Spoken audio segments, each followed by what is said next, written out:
నమస్కారం. సామాన్యుడి న్యూస్ కి స్వాగతం. ఈనాటి వార్తా విశేషాలు. ఏపీ ముఖ్యమంత్రి చంద్రబాబు ఇవాళ విజయవాడలోని గణపతి సచ్చిదానంద స్వామి ఆశ్రమానికి వెళ్లారు. ఈ సందర్భంగా ఏర్పాటు చేసిన కార్యక్రమంలో గణపతి సచ్చిదానంద స్వామి మాట్లాడారు. చంద్రబాబు ఒక కర్మయోగి అని అభివర్ణించారు. ఆయన అనుకున్న పనులు నిర్విఘ్నంగా జరుగుతాయని స్పష్టం చేశారు. చంద్రబాబు నాయకత్వంలో ఏపీ స్వర్ణాంధ్ర కావడం తథ్యమని అన్నారు. చంద్రబాబు పాలనలో రాష్ట్రం సుభిక్షంగా ఉండాలని, ఆయనకు దుర్గమ్మ ఆశీస్సులు ఉండాలని కోరుకుంటున్నానని తెలిపారు. చంద్రబాబు వంటి కర్మయోగిని ఆ భగవంతుడు మనకు మళ్లీ తీసుకువచ్చి ఇచ్చాడని, అమ్మవారు ఆయనతో ఏమేం చేయించాలని అనుకుంటుందో అవన్నీ కూడా జన సహకారంతో, పరమాత్మ యొక్క వాతావరణ సహకారంతో ఎలాంటి ఆటంకాలు లేకుండా జరుగుతాయి. నిస్వార్థమైన సేవలు అందించేలా చంద్రబాబుకు, ఆయన మంత్రివర్గానికి మంచి శక్తిని, ఆత్మస్థైర్యాన్ని ప్రసాదించాలని జగన్మాత అయిన గీతామాతను ప్రార్థిస్తున్నాను అని సచ్చిదానంద స్వామి వివరించారు. పూజ్యులు శ్రీ గణపతి సచ్చిదానంద స్వామీజీ, గౌరవనీయులు పూజ్యులు శ్రీ దత్త విజయానంద తీర్థ స్వామీజీ, ఈ సమావేశానికి విచ్చేసిన భక్తులందరికీ పేరు పేరున మనస్ఫూర్తిగా నమస్కారాలు, అభినందనలు. ఈరోజు స్వామీజీని ఇక్కడ నేను దర్శనం చేసుకోవడం నా అదృష్టంగా నేను భావిస్తున్నా. ఆయన ఆశీస్సులు తీసుకున్నా. ఆయన ఎప్పుడు కూడా ఒక మంచి మనసుతో ఆశీర్వదిస్తారు. సమాజం కోసమే ఆయన పనిచేస్తున్నారు. ఈరోజు ఆయన చెప్పిన మాటలు కూడా మీరు వింటే, ఆయన నేను కష్టాల్లో ఉన్నప్పుడు ఆయన పూజ చేసి నాకు దాన్ని, ఆ ఫలితాన్ని ఇప్పుడు నా చేతికిచ్చారు అంటే, ఒక మంచి కోసం ఏ విధంగా ఆలోచిస్తారో స్వామీజీ ఒక ఉదాహరణ అని చెప్పి నేను మీకు అందరికీ తెలియజేస్తున్నా. వారి జీవితంలో మీరు చూస్తే దత్త క్షేత్రాలు పెట్టి అక్కడ భక్తుల కోసం అనేక సందర్భాల్లో రావడం. ఒకసారి ఇక్కడే వారిని కలిశాను, హైదరాబాద్లో అనేక సార్లు కలిశాను. వారిని ఎప్పుడు కలిసినా, ఎంత సమయం ఉన్నా అక్కడే ఉండాలి అనే మనశ్శాంతి ఆయన దగ్గర దొరుకుతుంది. అది ఒక అదృష్టం అని చెప్పి కూడా నేను మీకు తెలియజేస్తున్నా. చాలా తక్కువ సమయంలో ఒక మెసేజ్ ఇచ్చారు. నా సంకల్పం స్వర్ణ ఆంధ్రప్రదేశ్ చేయాలని. ఒకప్పుడు విజన్ 2020 తయారు చేస్తే చాలామంది సమైక్య ఆంధ్రప్రదేశ్లో తప్పుపట్టారు. కానీ ఆ విజన్ ఈరోజు యథార్థ రూపాన్ని చూపించే పరిస్థితి వచ్చింది. ఈరోజు ఏదైతే విజన్ 2047 స్వర్ణాంధ్ర దిశగా ఆలోచిస్తున్నాం, నేను స్వామీజీకి ఒకటే హామీ ఇస్తున్నా. ఏదైతే సంపద రావాలి, అదేవిధంగా మీ అందరికీ ఆనందంగా ఉండాలి. సంపద ఇవ్వడంలో మేము ముందుకెళ్తాం, కానీ ఆనందంగా మీరు ఒక పద్ధతి ప్రకారం ఉండాలంటే అది స్వామీజీ వల్లనే సాధ్యం అని చెప్పి కూడా నేను మీ అందరికీ తెలియజేస్తున్నా. ఎప్పుడు కూడా యథార్థాన్ని చెప్పే పరిస్థితిలో ఉండాలి. స్పిరిచువాలిటీ కూడా మనకు ఉండాల్సిన అవసరం ఉంది. అదే సమయంలో భగవంతుడు ఆశీస్సులు కూడా మనకు ఉండాల్సిన అవసరం ఉంది. ప్రస్తుత తరుణంలో ఇంగ్లీష్ అవసరమేనని, అయితే మాతృభాషపై పట్టు ఉండాలని డిప్యూటీ సీఎం పవన్ కళ్యాణ్ తెలిపారు. మాతృభాషపై పట్టు సాధించేందుకు పుస్తకాలు దోహదం చేస్తాయని చెప్పారు. నగరంలోని ఇందిరాగాంధీ మున్సిపల్ స్టేడియంలో ఏర్పాటు చేసిన 35వ పుస్తక మహోత్సవాన్ని డిప్యూటీ సీఎం పవన్ కళ్యాణ్ ప్రారంభించారు. ఎంఎస్కో విజయ్ కుమార్ అధ్యక్షతన జరిగిన సభలో పవన్ కళ్యాణ్ మాట్లాడారు. తనకు చిన్ననాటి నుంచి పుస్తకాలంటే ఇష్టమని, ఇంటర్తో చదువు ఆపేసినా కూడా పుస్తకాలు చదవటం ఆపలేదని తెలియజేశారు. పుస్తక పఠనంలో మానసిక స్థితి బలపడుతుందని ఈ సందర్భంగా తెలిపారు. కార్యక్రమంలో కేంద్ర సాహిత్య అకాడమీ కార్యదర్శి కృతివేంటి శ్రీనివాసరావు, ఎమ్మెల్యే మండలి బుద్ధప్రసాద్, బుక్ ఫెస్టివల్ సొసైటీ అధ్యక్ష కార్యదర్శులు ఏ లక్ష్మయ్య, మనోహర్ నాయుడు పాల్గొన్నారు.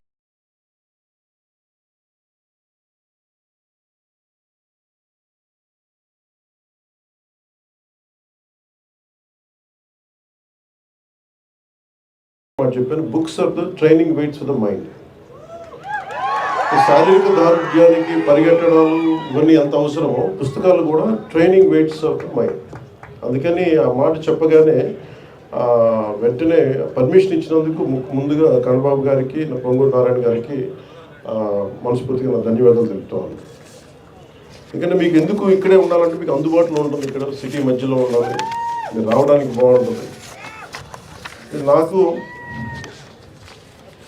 దాని నుంచి నా పరిస్థితి ఎలా ఉంది అంటే,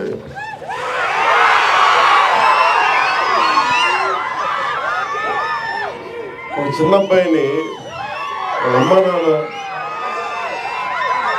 ఒక ఆట స్థలం, ఒక క్రీడా స్థలానికి తీసుకెళ్ళి కానీ, ఒక టాయ్ షాప్కి తీసుకెళ్ళి కానీ, ఒక బొమ్మల దుకాణానికి తీసుకెళ్ళి కానీ అతన్ని కూర్చోబెట్టి అలాగే అతని కంట్రోల్గా పక్కన కూర్చోబెడితే వచ్చిందేమో బొమ్మలు చూడటానికి, కొనుక్కోవడానికి. ఇవన్నీ తల్లిదండ్రులు కూర్చొని హోల్డ్ చేసి మిగతా మాట్లాడితే ఎలా ఉంటుందో నా పరిస్థితి అలా ఉంది. చుట్టుపక్కల పుస్తకాలు నేను ఎంఎస్కే విజయ్ కుమార్ గారు చిన్న కోపం కూడా ఉంది. నాకు ఇంతసేపు నాకు తెలియదు, లేదంటే ఇప్పటికే నేను ఏమంటుంది దీపం వెలిగించి వెళ్ళిపోయే మైండ్ సెట్లో ఉన్నాను నేను. అంటే ఎందుకు సరదా ఎందుకు చెప్తున్నానంటే, నాకు జీవితంలో ధైర్యం ఇచ్చింది, నాకు నిలబడే ధైర్యాన్ని ఇచ్చింది నా పుస్తకాల ధైర్యాన్ని ఇచ్చింది. నేను ఎప్పుడు ఈ సందర్భంగా నాకు ఒక పుస్తకాల షాప్ రన్ చేసే నాకంటే చాలా సూపర్ సీనియర్ అయిన రమేష్ గారని భవానీ బుక్ సెంటర్ అని రన్ చేసేవాళ్ళు బెంగళూరులో. స్కూల్ అసైన్మెంట్స్కి, సోషల్ అసైన్మెంట్స్కి వెళ్ళి ఏవో కొనుక్కుంటూ ఉండేవాడిని. అలాగే నాకు స్నేహం, ఆయన బుక్ షాప్ ఓనర్, నేనేమో 8th class ముగించుకోండి, 7th class. So అది నాకు ఏం చేసింది, ఆయన బుక్ షాప్కి వెళ్ళి నేను కూర్చొని చదవటం, అది నాకు చాలా చాలా సహాయపడింది.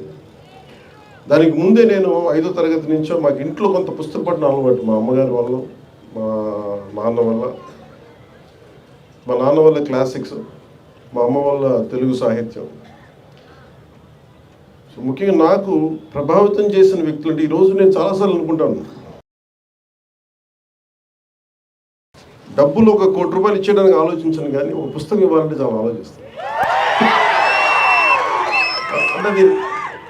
అంటే పుస్తకాన్ని ఇవ్వాలి అంటే నిజంగా నా సంపదని ఇచ్చేసి, అంటే నా కర్ణుడి కవచకుండలాలు ఎలా కోసేస్తే బాధపడుతుందో నాకు తెలియదు, కానీ నా పుస్తకం ఇవ్వాలంటే మటుకు చాలా కింద మీద పడిపోతాను. అధునాతన సాంకేతికపై AP maker lab on wheels సరికొత్త ఆవిష్కరణ చేసింది. స్కూళ్ల వద్దకి వెళ్లి అవగాహన కల్పించేలా వాహనానికి రూపకల్పన చేశారు. ఈ నమూనా వాహనాన్ని రాష్ట్ర విద్యా ఐటీ శాఖల మంత్రి లోకేష్ పరిశీలించారు. Artificial intelligence, robotics, internet of things వంటి అధునాతన సాంకేతిక రంగాల్లో అంతర్జాతీయంగా వస్తున్న మార్పులపై విద్యార్థులు అవగాహన కల్పించేందుకు ప్రఖ్యాత సాఫ్ట్వేర్ సంస్థ ఇన్ఫోసిస్ సహకారంతో AP maker lab on wheels ని ప్రభుత్వం మంగళగిరిలో ప్రయోగాత్మకంగా అందుబాటులోకి తెచ్చింది. రాష్ట్రంలోని విద్యార్థులకి భవిష్యత్తు సాంకేతికతల్ని వివరించే లక్ష్యంతో ప్రారంభించనున్న ఈ నమూనా వాహనాన్ని రాష్ట్ర విద్యా ఐటీ శాఖల మంత్రి నారా లోకేష్ ఉండవల్లి నివాసంలో శుక్రవారం పరిశీలించడం జరిగింది. సో ఇది చెప్పాను కదా, థియరీ. సో ఇదంతా పీడిఎఫ్ వాళ్ళు మొత్తం చదువుతారు. దాని తర్వాత ఒక వీడియో సేమ్ టాపిక్. పిల్లలు క్లాస్ ఎంత టైం స్పెండ్ చేస్తారు? 1.5 hours ఉంటుంది, 20 మంది. What is the outcome at the end of it? What are you expecting it outcome for our children? Generally future లో మొత్తం కూడా వచ్చింది. ఇప్పుడే మనం చూస్తాం అన్ని రోబోట్స్ అని అని అంటున్నాం. సో చాలా మంది స్టూడెంట్స్ ఏంటంటే వాళ్ళకి తెలియదు, ఐడియా లేదు. సో అక్కడికి ఒకవేళ కొంతమంది టెన్షన్ పడతారు, భయపడతారు, అంటే రోబోట్ అంటాము, నేను చేయలేను, లేకపోతే నాకు రాదు. సో ఇది ఏంటంటే it's kind of work shop. So 90 minutes for one child is enough for them to understand what is happening in the space. Okay, so you will explain that it follows the sequence. Yes. And they can change 5 seconds can be put. అది కూడా చెప్తాం. taking not less than 1 month. 80 students per day complete అవుతుంది sir. మనకి major schools ఇచ్చాం sir. 3 schools చూడడానికి 3 months పడుతుంది sir. Mangalagiri sir. పిల్లలు ఏం నేర్చుకున్నారు, ఎంతవరకు పనికి వచ్చింది వాళ్ళకి అనేది very very important. The asset is an asset. Budameru వరద నియంత్రణపై ముఖ్యమంత్రి చంద్రబాబు నాయుడికి సమగ్ర నివేదిక అందించేలా ఇరిగేషన్, మున్సిపల్, రెవెన్యూ శాఖల అధికారులతో సమీక్ష చేస్తామని మంత్రులు నారాయణ, రామానాయుడు తెలిపారు. గత టీడీపీ హయాంలోని బుడమేరు డైవర్షన్ ఛానల్ 35,000 క్యూసెక్లకు పెంచేలా 464 కోట్లతో టెండర్లు అప్పగించి 80% పనులు పూర్తి చేశామని చెప్పారు. బుడమేరు వరద నియంత్రణపై మంత్రులు నిమ్మల, నారాయణ సమీక్ష నిర్వహించారు. భవిష్యత్తులో విజయవాడకు వరద సమస్య లేకుండా తీసుకోవాల్సిన చర్యలపై, ప్రజలకు ఇబ్బంది లేకుండా వరద నియంత్రణ చర్యలు చేపట్టడం చేయడంపై చర్చ నిర్వహించడం జరిగిందని తెలియజేశారు. ఈ సందర్భంగా మంత్రులు నారాయణ, రామానాయుడు మాట్లాడారు. బుడమేరు డైవర్షన్ కెనాల్ ని 37,500 క్యూసెక్లకు పెంచేలా పెండింగ్ పనులు పూర్తి చేసేలా యాక్షన్ ప్లాన్ చేశామని తెలిపారు.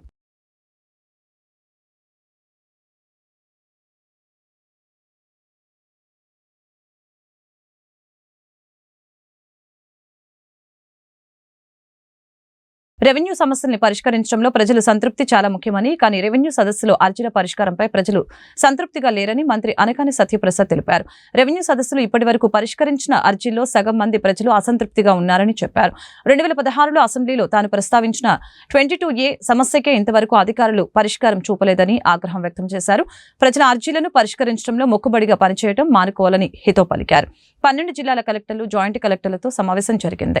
ఈ సందర్భంగా మంత్రి అనకాని సత్యప్రసాద్ మాట్లాడారు. అర్జీలను కూడా సకాలంలో పరిష్కరించడం లేదని, దీనిపై సీఎం చంద్రబాబు నాయుడు చాలా సీరియస్ గా ఉన్నారని ఈ సందర్భంగా తెలియజేశారు.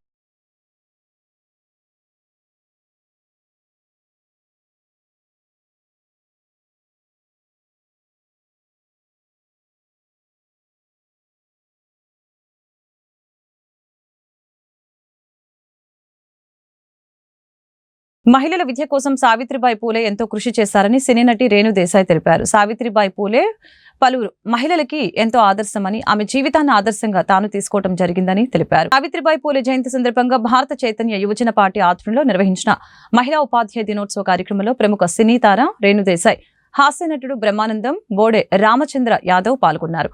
ఈ సందర్భంగా ప్రభుత్వ, ప్రైవేట్ పాఠశాలల్లో ప్రతిభ కలిగినటువంటి ఉపాధ్యాయులకి సావిత్రిబాయి పూలే జయంతిని పురస్కరించుకొని సన్మానాల్ని నిర్వహించడం జరిగింది. నేడు అందరి ముందు నేను మాట్లాడుతున్నానంటే దానికి కారణం సావిత్రిబాయి పూలే అని రేణు దేశాయ్ తెలిపారు. మహిళల విద్య కోసం ఆమె ఎంతో కృషి చేశారని, పిల్లలు తల్లిదండ్రుల కంటే ఉపాధ్యాయులతోనే ఎక్కువగా ఉంటారని, వాళ్లను సమాజానికి ఉపయోగపడే విధంగా తయారు చేయవలసిన బాధ్యత ఉపాధ్యాయులపై ఉందని రేణు దేశాయ్ తెలిపారు.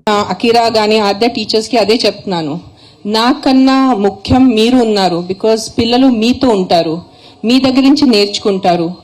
సాటర్డే, సండే, హాలిడేస్ వాళ్ళ పేరెంట్స్తో ఉంటారు. But the majority of all the parents ఇప్పుడు నర్సరీ నుంచి we just give you like ఒక ముద్ద ఇస్తారు మీకు, ఒక మడ్ ముద్ద.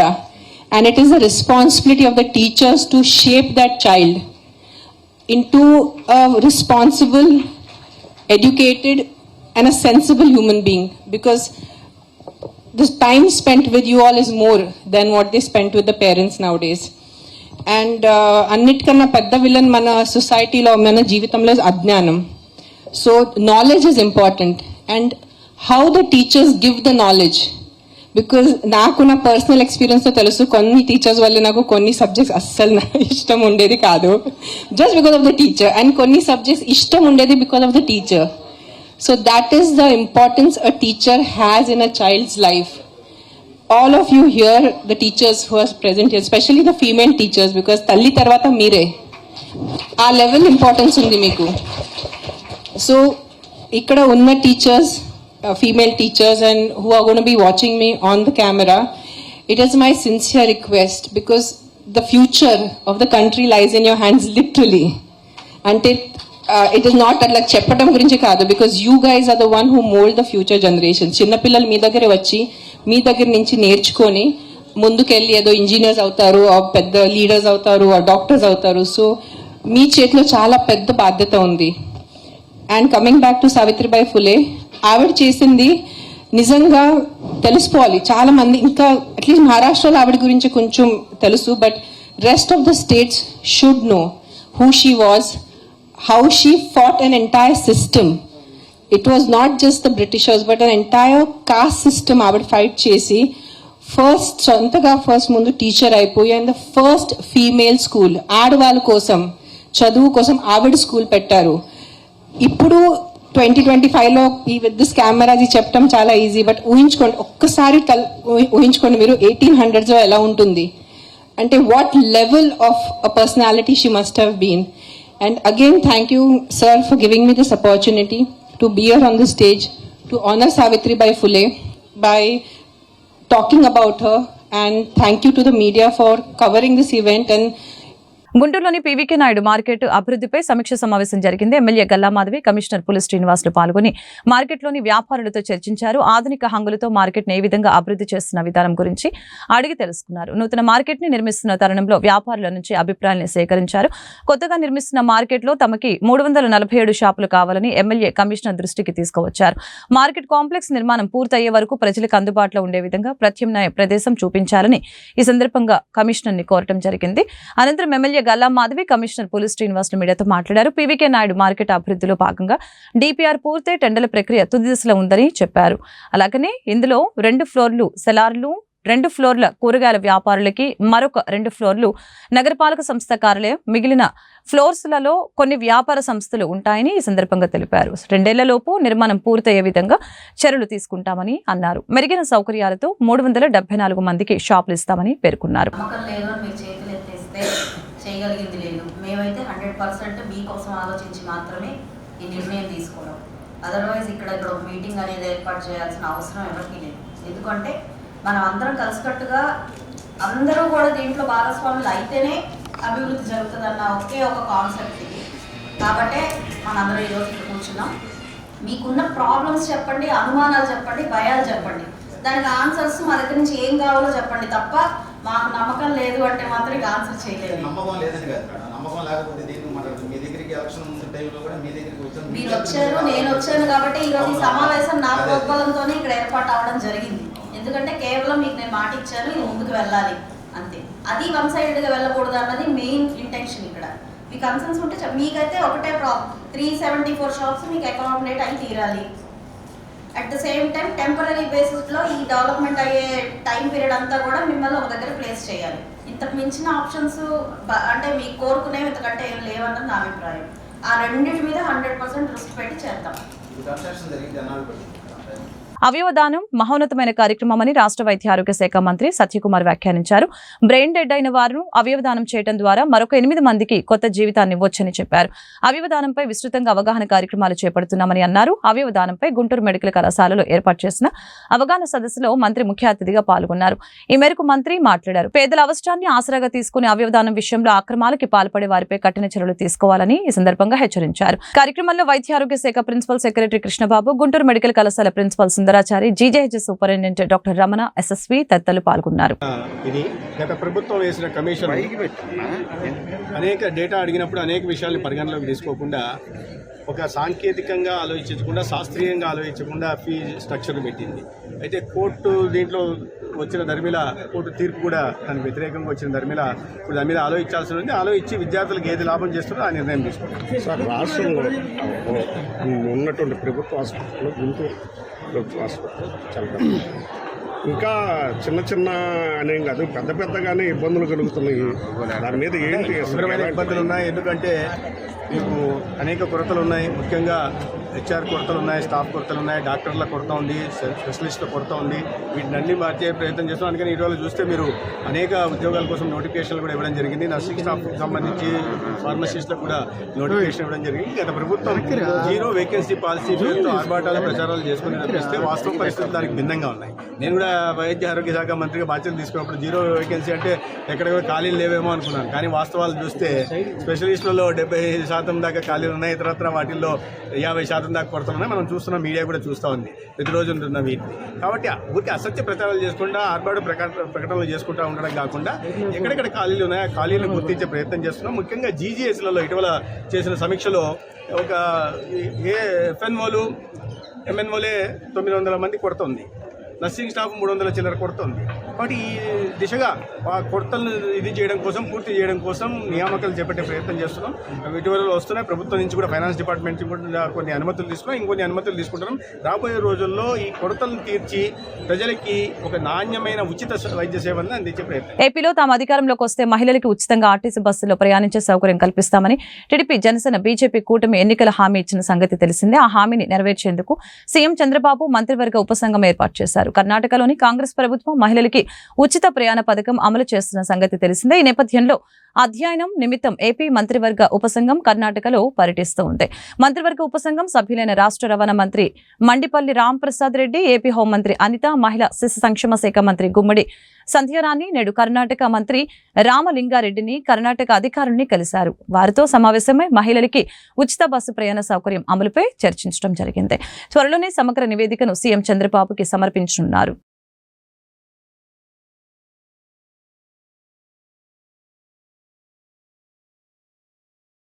సినీ హీరోయిన్ బీజేపీ నేత మాధవీలతపై తాడిపత్రి మున్సిపల్ చైర్మన్ జేసీ ప్రభాకర్ రెడ్డి సంచలన వ్యాఖ్యలు చేశారు. ఆమె ఒక వేస్ట్ క్యాండిడేట్ అని మండిపడ్డారు. ఆమెను బీజేపీలో ఎందుకు పెట్టుకున్నారో అర్థం కావటం లేదని అన్నారు. జేసీ ఇంత తీవ్రంగా స్పందించడానికి ఒక కారణం ఉంది. కొత్త సంవత్సరం వేడుకల సందర్భంగా తాడిపత్రి మహిళలకి ప్రభాకర్ రెడ్డి ప్రత్యేక ఈవెంట్ ను నిర్వహించారు. ఈ ఈవెంట్ పై మాధవీలత స్పందిస్తూ జేసీ పార్కు వైపు మహిళలు వెళ్లవద్దని సూచించారు. ఇక్కడ దారుణమైన ఘటనలు జరుగుతున్నాయని ఆమె చెప్పారు. ఈ మేరకు ఆమె ఒక వీడియో విడుదల చేశారు. మాధవీలత వ్యాఖ్యలపై జేసీ మండిపడ్డారు. మహిళల్ని అవమానించేలా మాధవీలత మాట్లాడారని, జేసీ పార్కులో ఎలాంటి దారుణ ఘటనలు జరగటం లేదని చెప్పారు. తాడిపత్రిలోని మహిళల కోసం ప్రత్యేక ఈవెంట్ ని నిర్వహిస్తే తప్పేముందని ఆయన ప్రశ్నించారు. ఆర్ఎస్ఎస్ బీజేపీ నాయకులు హిజ్డాల కంటే దారుణమని అన్నారు. అందరికీ నమస్తే. నిద్ర లేవగానే బోలెడని మిస్ కాల్స్ అనమాట. వాట్సాప్ ఓపెన్ చేయగానే సో ఆయన ఎవరో ఒక పెద్ద మనిషి, వయసు అయిపోయిన ఆయన నా గురించి చాలా పచ్చి పచ్చి బూతులు మాట్లాడుతూ కనిపించారు. ఆయన సంస్కారవంతమైనటువంటి భాషకి నా మనస్ఫూర్తిగా ధన్యవాదాలు. నా మీద కేసు కూడా ఫైల్ చేశారట, మరి నాకైతే తెలీదు. ఒకవేళ మహిళల సంరక్షణ గురించి నేను మాట్లాడడమే నేరంగా భారతదేశంలో పరిగణించబడితే అలాంటివి మరికొన్ని 10 కాదు 100 వీడియోలు చేయడానికి నేను సిద్ధంగా ఉన్నాను. నా మీద 100 కేసులు ఎవరైనా పెట్టుకోవాలి అనుకుంటే దయచేసి పెట్టుకోవచ్చు. నాకు ఎలాంటి అబ్జెక్షన్ లేదు. మహిళల మానం, మహిళల ప్రాణం మహిళలకే ఇంపార్టెంట్ కానప్పుడు నేను దాని మీద స్పందించడానికి పదే సిద్ధంగా ఉన్నాను. 1000 కేసులు పెట్టినా నేనైతే వెనక్కి తగ్గేదే లేదు అన్నట్లుగా ఉంటాను. ఆయన పెద్ద మనిషి మాట్లాడిన భాష చాలా చాలా గొప్పగా ఉంది. వాళ్ళ తాడిపత్రి మహిళలు పతివ్రతలు, పక్క ఊర్లో ఉన్న వాళ్ళందరూ పతితలు అని మాట్లాడిన ఆయన గొప్ప భాషకి, గొప్ప సంస్కారానికి, అలాగే తాడిపత్రిలో ఉండే ప్రతి పతివ్రతకి, వారిని సమర్థిస్తున్నటువంటి ప్రతి పురుషుడికి కూడా మనస్ఫూర్తిగా ధన్యవాదాలు. కాకపోతే ఆ ఊరి మహిళలకు కానీ ఆ ఊరి పురుషులకు కానీ పాపం వాళ్ళు ఏమి అనలేదు నన్ను. ఈయన చెప్పారనమాట మా ఊరి మహిళలు అని చెప్పేసి. సో మరి నేను కూడా మహిళే కదా, నేనేమన్నా ఒక్క బూతు మాట మాట్లాడడం జరిగిందా? పోనీ ఆ పెద్ద మనిషి పేరైనా తీయడం జరిగిందా? అసలు ఆయన ఎవరో కూడా నాకు తెలియదు. ఇప్పుడు నేను తెల్లారి చూసే వరకు కూడా ఆడేదో జేసీ పార్క్ అన్నానా, జేసీ పార్క్ ఆయన కట్టించుకున్నదన్న సంగతి కూడా నాకేం తెలుసు. మరి ఏమీ తెలియకుండా ఎలా మాట్లాడతాం మా ఊరి చరిత్ర అని అంటున్నారు. తాడిపత్రే కాదు, ప్రతి ఊరికి ఓ గొప్ప చరిత్ర ఉంటుంది. తాడిపత్రి గొప్ప చరిత్ర అన్నది హిస్టరీకి సంబంధించింది అయితే, గాంజా, సిగరెట్టు, మందు, డ్రగ్స్ అన్నవి నేర చరిత్రలకు సంబంధించినవి. కాబట్టి నేరానికి ఊరి యొక్క చరిత్రలకు సంబంధం ఉండదు.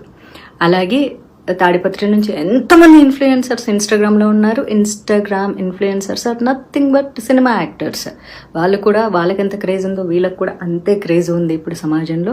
మరి తెర మీద కనిపించే వాళ్ళందరూ ప్రాస్టిట్యూట్లు అని ఆయన అన్నారు. కాబట్టి దయచేసి తాడిపత్రి నుంచి ఎవరెవరైతే తెర మీద కనిపిస్తున్నారో, భవిష్యత్తులో సినిమా రంగంలోకి రావాలనుకుంటున్నారో, అమ్మ దయచేసి మీ అందరికీ రిక్వెస్ట్ చేస్తాను, ఎవరు రావద్దు. సినిమా ఇండస్ట్రీలో కేవలం ప్రాస్టిట్యూట్లు మాత్రమే ఉంటారు. మీ జేసీ ప్రభాకర్ రెడ్డి గారు చెప్పినట్లు తెర మీద కనిపించే మహిళలందరూ క్యారెక్టర్లెస్ గా ఉంటారు, చాలా చాలా తప్పుగా ఉంటారు. ఈ వార్తలు ఇంతటితో సమాప్తం. మరొక బులెటిన్లో మళ్ళీ కలుద్దాం. నమస్కారం.